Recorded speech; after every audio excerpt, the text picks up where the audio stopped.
Hello friends, welcome back to my channel. तो friends, आज हम फिर से सीखेंगे एक बहुत ही सुंदर सा ट्रेंडिंग सा डिज़ाइन केक का, जो बहुत ही आसान है बनाने में। और अगर आप एक बिगिनर है तो आप बहुत ही आसानी से इसे बना पाएंगे।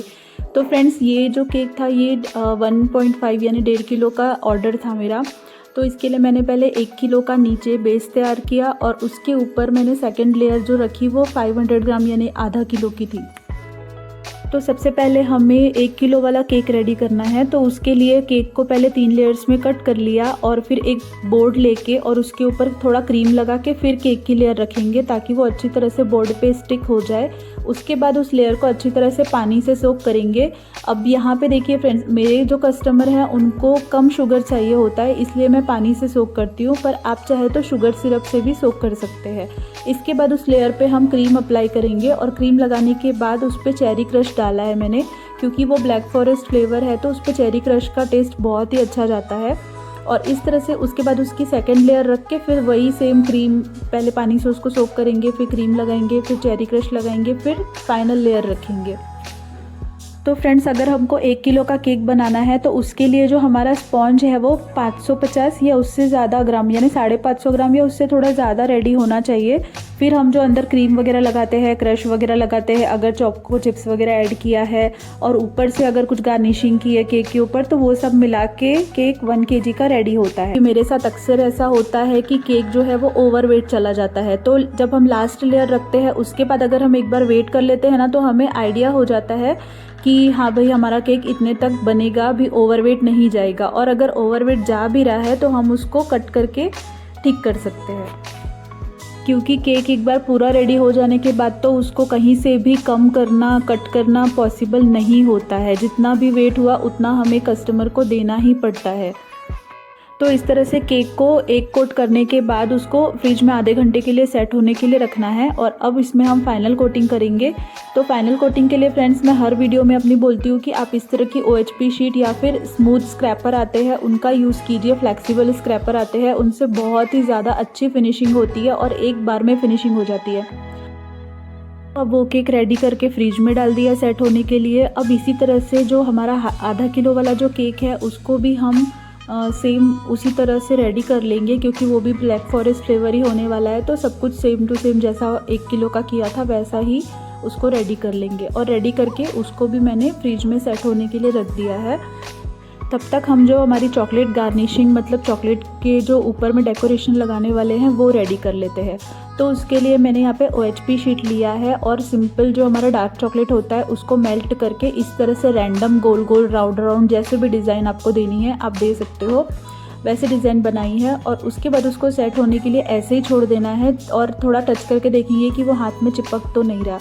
फिर उसके बाद हम वाइट चॉकलेट मेल्ट करने के बाद उसके ऊपर अच्छी तरह से वाइट चॉकलेट को फैला लेंगे, पूरा अच्छी तरह से स्प्रेड कर लेंगे। और फ्रेंड्स, ये काम है ना थोड़ा सा जल्दी जल्दी करना पड़ेगा, क्योंकि एक बार अगर वाइट चॉकलेट जम जाएगी ना तो फिर उसको उसके साथ काम करना बहुत मुश्किल हो जाएगा। तो इस तरह से अच्छी तरह से पूरी OHP शीट पे चॉकलेट्स फैला ली। अब उसको ना ऐसे ही छोड़ देना है। फ्रीज में तो बिल्कुल भी मत रखना, वरना चॉकलेट्स टूटने लगेंगी और आप उनके पीसेस कट नहीं कर पाओगे। थोड़ी देर के बाद आप देखोगे कि ये हाथ में नहीं चिपक रही है, मतलब सेट हो गई है। उसके बाद उसको जितनी भी अपने को साइज़ चाहिए उस साइज़ के हिसाब से हम उसको कट कर लेंगे। बहुत ही आसानी से कट हो जाता है। इस तरह से पीसेस में कट करने के बाद उसको थोड़ी देर के लिए फ्रीज में रख देंगे। 10 मिनट काफ़ी है, उतनी देर में तो सेट हो जाएगा।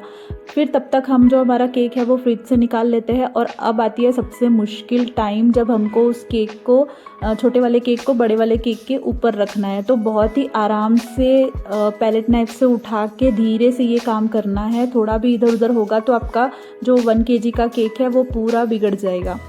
अब हमें चॉकलेट गनाश बनाना है। तो इसके लिए डार्क चॉकलेट में थोड़ी सी व्हिप क्रीम ऐड कर लीजिए, या मिल्क ऐड कर सकते हैं आप, या फ्रेश क्रीम ऐड कर सकते हैं। वो ऐड करके उसको अच्छी तरह से मेल्ट कर लीजिए और ठंडा करने के बाद उसको इस तरह से, जो डिज़ाइन के हिसाब से मैंने इस तरह से हाफ केक में पूरा फैला लिया है। और उसके किनारे किनारे, केक के किनारे किनारे जो है वो चॉकलेट की ड्रिपिंग्स भी दे दी है।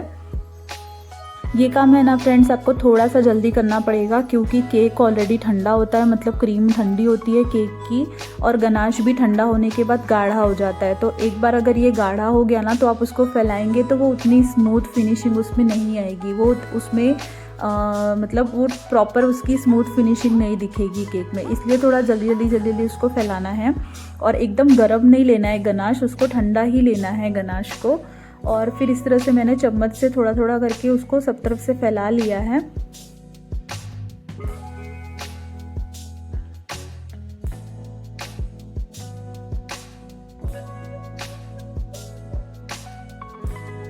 और अब जो है हमारी जो 1 kg वाला केक का पार्ट जो दिख रहा है उसमें, वहाँ पे भी हम गनाश पूरा चारों तरफ अच्छी तरह से फैला लेंगे और केक में उसकी ड्रिपिंग्स भी दे देंगे। देखिए इस तरह से जो है ड्रिप ड्रिप ड्रिप ऐसे बना लेंगे, और जो बचा हुआ जो पार्ट वाइट वाला दिख रहा है बीच का, वहाँ पे भी हम पूरी तरह से चॉकलेट गनाश जो है वो फैला लेंगे अच्छी तरह से। तो यहाँ पे मुझसे वही गड़बड़ हो गई जो मैं अभी आपको बता रही थी कि मैं बना रही थी और चॉकलेट गनाश जो है वो थोड़ा ज़्यादा ठंडा हो गया, तो गाढ़ा हो गया था। तो गाढ़ा होने की वजह से वो स्मूथ फिनिशिंग नहीं आ पा रही थी केक पे। तो फिर अगर ऐसा हो तो फिर आप क्या करो कि जो पैलेट नाइफ होता है ना अपना, उसको थोड़ा गर्म पानी में डुबा लो और उसके बाद उससे थोड़ा उसको इक्वल कर लो जो गनाश है उसको, और या तो फिर पैलेट नाइफ को थोड़ा सा गैस पे गरम कर लो और उसके बाद आप उससे थोड़ी जो गनाश के ऊपर आप थोड़ा चलाओगे ना तो वो स्मूथ हो जाएगा। लेकिन ट्राई करो कि गनाश जो है वो बहुत ज़्यादा ठंडा ना हो। अब देखिए यहाँ पे मैंने थोड़ा सा गनाश एक कटोरी में अलग लिया है और उस पर थोड़ा सा दूध डाल के उसको पतला कर लिया है, क्योंकि हमारी केक में जो खाली वाला पार्ट है ना वहाँ पे छींटे देने जैसी डिज़ाइन है, जैसे छींटा दिया हो चॉकलेट का। तो वो करने के लिए जो है गनाश को थोड़ा पतला करेंगे। और इसकी टेक्निक बहुत सिंपल है। आपको सिंपल जो आपकी फर्स्ट फिंगर है उसकी जो टिप है उसको उस गनाश में डुबाना है और सिंपल जैसे हम छींटे देते हैं वैसे छींटे देते जाना है। देखने में ऐसा लग रहा है कि बहुत कॉम्प्लिकेटेड होगा, पता नहीं ये डिज़ाइन कैसा बनता होगा, लेकिन बहुत ही आसान तरीका है। बस आपको सिंपल अपनी उंगली डुबानी है गनाश में और उसको छींटे देते जाना है जहाँ पे भी आपको देना है डिज़ाइन। तो यहाँ पे जो हमारी ऊपर वाली लेयर थी उसका आधा जो पार्ट खाली था वाइट वाला, उस पर मैंने ये डिज़ाइन दिया है, क्योंकि जो कस्टमर ने भेजा था पिक उसमें यही डिज़ाइन बना हुआ है। तो इस तरह से देने के बाद देखिए केक का लुक ही पूरा चेंज हो गया है, कितना प्यारा लग रहा है हमारा केक, एकदम मतलब बेकरी वाले केक से भी ज़्यादा अच्छा दिख रहा है हमारा केक। तो इस तरह से सभी तरफ डिज़ाइन देने के बाद जो है मैंने बॉर्डर दे दिया है दोनों लेयर पे, नीचे वाली लेयर पे भी और ऊपर वाली लेयर पे भी। जो हमने लेयर रखा है ना, तो जहाँ पे बॉर्डर है हाफ केजी वाले केक का जो बॉर्डर है वहाँ पे थोड़ा अनइवन सा दिख रहा है, तो उसको छुपाने के लिए, और ऐसे भी बहुत सुंदर दिखता है बॉर्डर, तो उसके लिए हमने बॉर्डर दिया है। अब उस डिज़ाइन के हिसाब से रोजेज़ बनाने थे, तो यहाँ पे मैंने R11 नोज़ल का यूज़ किया है, लेकिन R11 में जो छोटा वाला साइज़ आता है ना वो यूज़ करके जो नीचे वाली लेयर में हमको रोजेज़ रखने हैं वहाँ पे रखा है, क्योंकि वहाँ पे बहुत बड़े बड़े रोजेज़ अच्छे नहीं लगेंगे, इसलिए वो छोटे साइज़ के रोजेज़ बहुत क्यूट लग रहे थे। और फिर ऊपर रोजेज़ रखने के लिए मैंने R11 का जो बड़ा वाला नोज़ल आता है उसकी हेल्प से रोज़ बना के ऊपर रखा है। और फिर सिंपल पाइपिंग बैग में वाइट कलर भर के और पाइपिंग बैग में पीछे से थोड़ा मोटा कट लगा के और इस तरह से डिज़ाइन बना दी है। तो ये डिज़ाइन बनने के बाद तो केक का लुक ही पूरा चेंज हो गया है, बहुत ही मतलब बहुत ही प्यारा। भी मैं आपको क्या बताऊँ, सामने से तो और भी ज़्यादा सुंदर लग रहा था और कस्टमर को भी बहुत ज़्यादा पसंद आया ये केक। तो इस तरह से डिज़ाइंस बना के देखिए हमारा केक कितना प्यारा रेडी हो गया है। और फिर जो हमने चॉकलेट गार्निशिंग बनाई थी वो चॉकलेट गार्निशिंग इस तरह से केक के ऊपर रख देंगे और बीच में एक चेरी लगा देंगे, क्योंकि मुझे डिज़ाइन में वही करना था। तो इस तरह से हमारा ये 1.5 किलो का केक रेडी हो गया है। और ये कस्टमर ने पिक देख के उन्होंने फिर से दूसरा 1 kg केक का भी ऑर्डर दिया और बोला कि ये सेम ऐसा ही होना चाहिए, बस 2 लेयर की जगह आप 1 लेयर कर दीजिएगा। तो ये मैंने दूसरा वाला जो केक है वो 1 kg का सेम वैसे ही डिज़ाइन से बनाया। तो आप भी ये डिज़ाइन ज़रूर से ज़रूर ट्राई करो, बहुत ईजी है बनाने में। और मुझे कमेंट में बताओ कि आपको ये डिज़ाइन कैसी लगी और अच्छा लगा हो तो please like share and subscribe.